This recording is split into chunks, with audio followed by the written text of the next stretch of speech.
Sir, I hope you will empathize with my discordant note, because I speak with this discordant note for the reasons, not without reason. One is, we are disappointed with the address which usually done. Nobody expected that you would do it after seeing them for the 7 years. Number two, what has been said could have seen in a global, in a Google or anywhere. So there's nothing new. Yesterday I was hearing from Rajya Sabha a leader saying that what we expect in a presidential address is some kind of a strategic vision of the state, of the nation, of the party, the ruling party. Because what has been done is done, which has both plus and minus points. But what is to be done is something which you throw for open discussion. Sir, today I raise with, as I earlier said, with most very hard. Even my Patraji, while welcoming the address, said he was speaking with a heavy heart. So everyone today who is speaking in this, even if they are supporting this, they are speaking with a heavy heart because something is pinning them, paining them. Sir, to me today, our very polity, idea of India is under threat. Today you are talking about all this unity. He has quoted Ambedkar, but I'll quote Ambedkar in this context. Economically we are divided, as yesterday one leader said, but more basic, secular and cultural. This it is eating into our very body politics. It is not only dividing the persons, but their minds, corrupting their minds. So much so, tomorrow you'll find two differently thinking people on the idea of India. This is not a new thing, but the way ever since the BJP had come into rule, I'm not taking the name, the ruling party had come into it. This division of secular Indians and radical Hindu nationalists has sharpened. The conflict between these two identities form the core of polarization in India. And the greatest threat today to this country is the politics of polarization. This is very important. You are saying, it's all right. I think I'm little elder to a lot of people in this house. So as an elder brother also I can tell you, today it might pay us. It may pay us in some project. But tomorrow when it reaches the hearts and starts corrupting the very body, then you would find two nations, not persons. Persons can be divided, they can be brought together. But the minds will be so divided that they can never be brought together, and India will be totally divided. This I'm not speaking out of politics, please. This I'm speaking to you out of my concern. That is, I said, discarded note. Sir, the majoritarian-backed politics of polarization is the highest during NDA. You must excuse, this is NDTV's hate speech analysis. NDTV hate analysis. There is an increase of 1,013% in hate speeches, of which 80% are Sangh Parivar members. This has been found in the report. And with a heavy heart, as Matra says, I have a heavy heart, I'm saying, trying to tell you what exactly going to happen. We need to correct our own people. I don't want to go into specifics, but it clearly shows the path of hate towards which the BJP government is heading. Hate politics and communal disharmony is against the very idea of India, advocated by Mahatma Gandhi and all other great leaders. Thus, there is an urgent need to bring a special law to tackle the problem of hate speech as recommended by Honorable Supreme Court in Vishwanathan Committee. Sir, the partisan attacks, I tell you, the partisan attacks on India's independent political institutions have intensified. Opposition parties have become extremely wary of defending pluralism and secularism, which needs to be done, but not being done. Hatred and violence against minority communities have flared up. Although various actors have launched efforts to counter the country's majoritarian turn and improve civic dialogue, they have failed. Polarization in India is more toxic today than it has been ever in the past, and it shows no signs of abating. We can't also ignore, this does not mean by only talking about this, I am ignoring the caste division. The division that is possible in the name of caste and the language. That also we must be aware of. The divide over Hindu nationalism is seriously endangering liberal freedoms and pluralist democracy in India. The current wave of polarization has its roots in the colonial and two clashing visions of the idea of India that emerged then. One strain of thinking envisioned the India as a secular nation in which membership was defined not by one's faith but by one's place of birth. The most important proponent of this view was Mahatma Gandhi. Though a devout Hindu himself, Gandhi viewed the Indian nation as a harmonious collection of religious communities. Speaking about the Indian society, I would quote what Patra said, but in this context. Ambedkar ji spoke about this during the federalism, but during the unity that was being tried. We are a multinational nation. We have never been a nation at all. The word nation is not used in the constitution, if you see. It is union of states. And all right, let us go into ideology also. Even if you are talking of a nation, we are trying to build a nation, make a nation out of winning it. How do we do it? We have been 600 nations, sir. And I belong to entirely a different culture known as Dravidian culture. We still have Onam, where we think Bali Chakravarti will come back. Whom you think you glorify or gloat over, killing him. See, these are differences. We are trying for all these years, centuries, to see that how we can find some kind of unity, a thread of unity in the diversities. When we are making such an effort, you are coming, for example, today morning, one of the most sober and very mature minister here, Labour Minister, when I asked him that the particular member wants to answer in English because he was not able to get the translation free, he said, we'll speak in Hindi only. They can look through translation. See, this kind of attitude must go. This kind of thinking, mind setup should go somewhere. Yes. And this we see it today. And today, southern states don't take them very slowly. I belong to one of the southern states. Though I come from the differently a central state where I can speak Hindi and other things. Lot of people here from Tamil Nadu, Kerala, they don't understand your Hindi at all. Try to accommodate them. Their culture is different from you, my dress is different from you, my food is different from you, my marriage is different from you, my entire thing is different from you. And we want to be one because we've been brought in and we are trying to do it. This is what exactly is under threat today. Yes. So, Ambedkar, if you read him, what he says is, my ideal would be a society based on liberty, equality, and fraternity. He insisted on that fraternity. Democracy is not merely a form of government. Only because you have a power, you are taking away all the powers of the state government and still say we are running the government and we have the figures. And I congratulate Sarkarji. Just now he spoke from West Bengal, Jawahar Sarkar. He punctured every statics of yours. Statics are static tricks. These static tricks of yours have been punctured by him here when he quoted you. One by one points where they have gone down, although you have been claiming to be bored.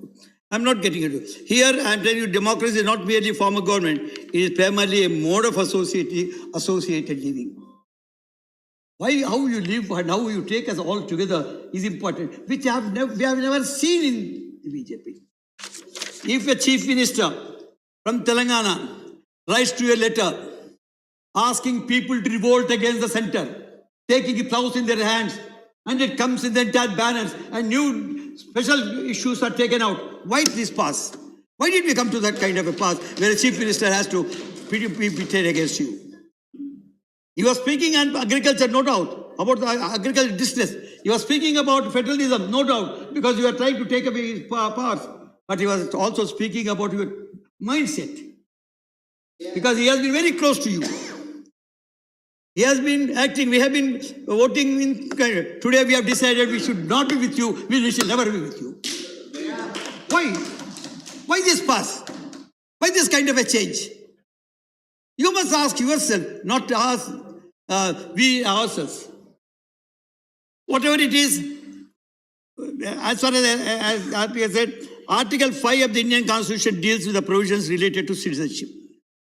The BJP government has attempted to destroy the secular nature of the Indian Constitution by changing the citizenship law on communal rights through the passage of CAA and NRC.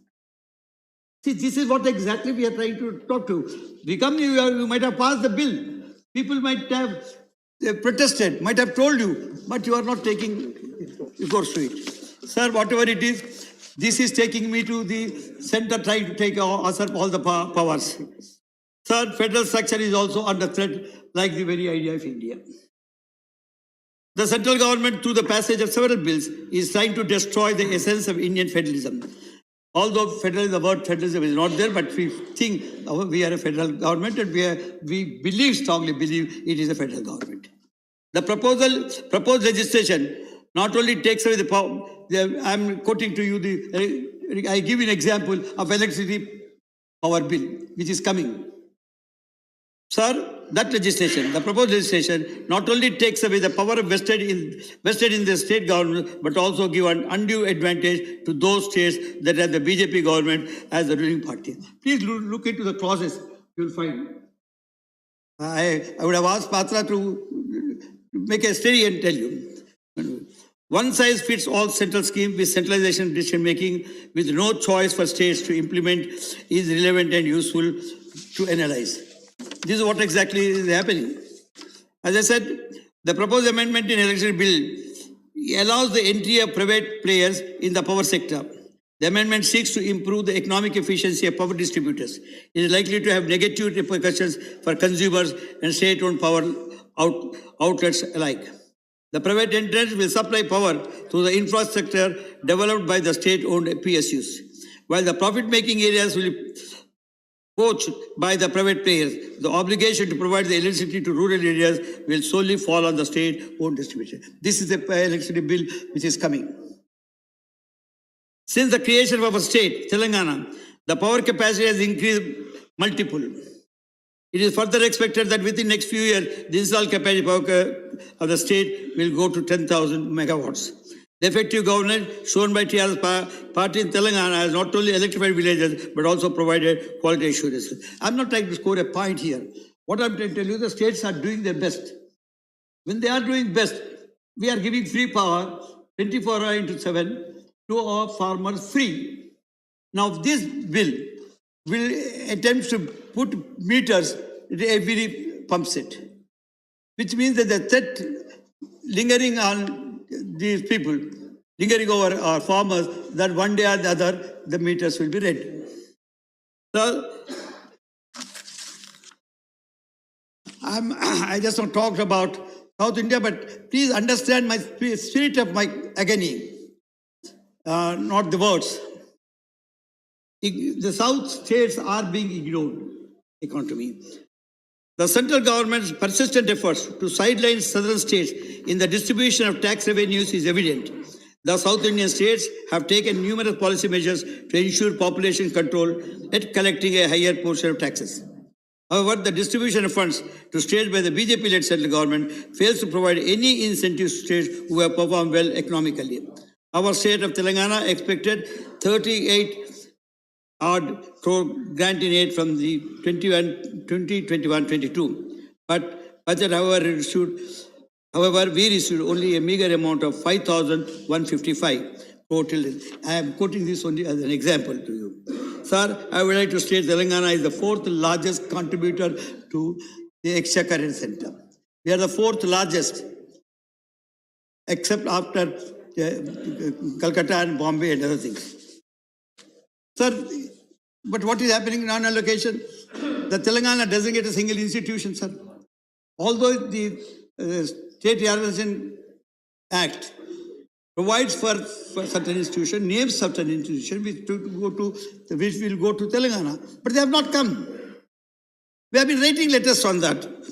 The discrimination and neglect of Telangana are blatant in distribution of higher education institutions like IITs, IIM, and Navodaya Vidyalaya. I quote and tell you, while all the states in the country got an institution, the Telangana government drew blank. 7 IIMs, 7 IITs, 4 NITs, 16 IITs, 3 triple ITs, and 175 medical colleges are allotted to various states. Telangana drew blank. So, thus, Indian federal structure is under threat. Now, this takes me to the crisis the farmers are facing. On our Chief Minister writes a letter to the Prime Minister. Now, we have had a bitter experience of 11 months agitation by the farmers of Punjab. It is not the farmers of Punjab. Perhaps it has happened somewhere near Punjab or Delhi. All the farming community was at best with them. Their hearts were with them. What happened? The farm bills you have brought without consulting the states. And agriculture subject, we have said this during the farm bills also. This subject of agriculture belongs to state. And not only violating the constitutional provision, your audacity is so much that you allowed 11 months and 700 people to die. There is not a single word and mention in the house, in the speech. 14 months, not a single mention about it. This is what exactly bothers us. See, in Telangana, we are today second largest producers of grain after Punjab. That we have attained because of our irrigation facilities and the power, and naturally the farmer. And we go to the side of the farmers who are on agitation. Sir, the centre passed the farm laws without consultation of the state government. These acts were against the federal structure of the country, as agriculture falls under the list of the state. Furthermore, these acts neglect the long-standing demands of the farmers that sought implementation of legal regime of MSP. Although you have asked them to regime, you have promised MSP. The other day, there is no mention about MSP to law. There is no legal backing to law. And even the speech does not make any issue after so much of a big agitation. So that brings to me their love for agriculture. In the a day before 2016 budget, Modi ji announced that he will double the incomes of the farmers. I don't know whether he has doubled it or not, but he has certainly doubled the costs of the inputs. Today the costs of inputs have gone up according to your statistics, your own statistics. They have gone up. And you are saying that you have doubled is just but a joke. The allocation of funds from the union budget has substantially declined and reached less than 2% at one stage. Understand this, what is happening. Today the growth rate is 3.9. If you want to reach the double figure, you must go to 12% to 14% growth rate. Where is 12 and 14? And where is the 3 point down this year? Otherwise, you would never reach it 3.3. The year that you reached it was 3.3. Mane Dr. Keshava Rao ji, your time is already over. Oh, then I'll have to go very important, sir. One is the important. No, I'll take 1 minute. I'll take 2 minutes. Sir, employment, everybody, the world knew the employment is the greatest challenge that the nation was having. But is there a single mention about unemployment in this, sir? Why? That means you are totally blind. You are totally oblivious of what is exactly is needed in this country and what the people are asking for. So, see the employment, I'll say closure of business houses, and because I head one of the standing committees which is concerned with industry, MSME, which is the employment giver. Closure of business houses and laying off of employees has led to sharp increase in unemployment rate. India's unemployment rate went up to 7.94% in 2021.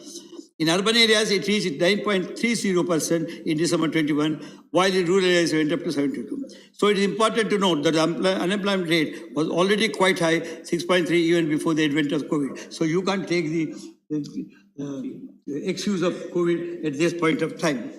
The procession of employment can be understood, sir. People still say that we have 11 lakh vacancies in the jobs. And what is taken out today is 60 lakhs. Believe me, it is not 7 lakh. 60 lakhs, this is unorganized sector also need to be taken into consideration. 60 lakhs of people have gone out of the jobs in this area. It is much more. You see, as I said, statistic, there is not a single agency which can gather with credibility what exactly is the position today in the country. Sir, this takes me to the one sentence is about a failure to make in India. Is a scheme, it is a slogan, it is Dubla. All that Make in India is a manufacturing unit that you are asking. MSM is a manufacturing unit. It is manufacturing units which are in lakhs with us. They are giving 11 lakh jobs there. And you should have encouraged them. And what yesterday the minister says is the credit guarantee scheme is being, credit guarantee scheme is there for the last 4 years. You only brought it, I'm telling you, agreed. But still don't quote as your speech quote. Please conclude now. Sir, last is our chief minister. Not out of frustration, after very thoughtful hours, has decided to throw open the idea of searching for a new constitution for this country. Because we know, under you, even the basic structure of secularism, basic structure of our commitment to the nation, or basic structure like governor's office, like this state list, and also the directive principles which need Thank you, Dr. Keshava Rao, please. Are under threat. So he has thrown open. Please. With all respect, Thank you. I respect you and you are senior member. You know me also. I know you nearly 40, 50 years.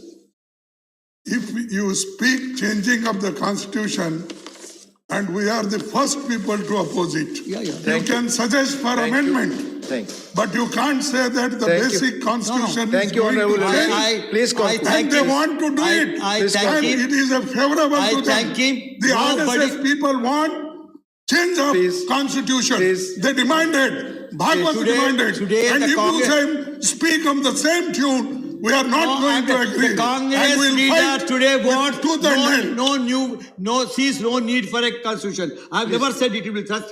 Please conclude, Dr. Keshava Rao. This is one thing. Dr. which will Keshava Rao, shown to please, you. You please. agree or don't agree? Please conclude. Please Good. conclude. Please I'm telling you, so we are giving it, we are saying it, we have tried we have gone 105 amendments, Mr. Chairman, sir.